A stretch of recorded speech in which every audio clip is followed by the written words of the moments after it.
Çalış, heç vaxt qürurunu itirmə. Hamını həyatının mərkəzinə gətirmə.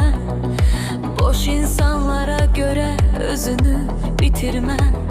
İnsanlar heç zaman dəyişən deyil.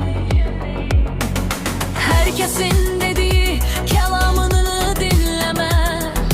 Hər gördüyünü hər adama söyləmə. Səni tərk edənlərin yolunu gözləmə. İnsanlar heç zaman dəyişən deyil.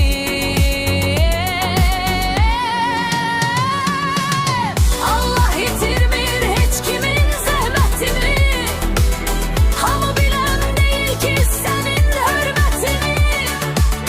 İtirəndən sonra biləcəklər qiymətini.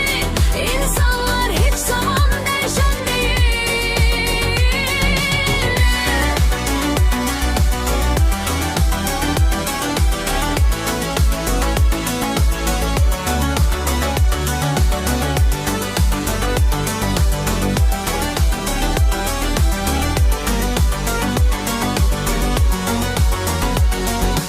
Ürəyi zəhərli ondan vəfa gözləmə. Əlləri zəhərli olandan şəfa gözləmə. Ruhu zəhərli olandan səfa gözləmə. İnsanlar heç zaman dəyişən deyil. Allah itirmir heç kimin zəhmətini.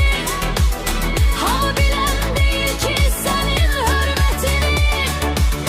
İtirəndən sonra biləcəklər qiymətini. İnsanlar heç zaman dəyişən deyil. Allah'ın verdiği ömrü başı dik yaşa.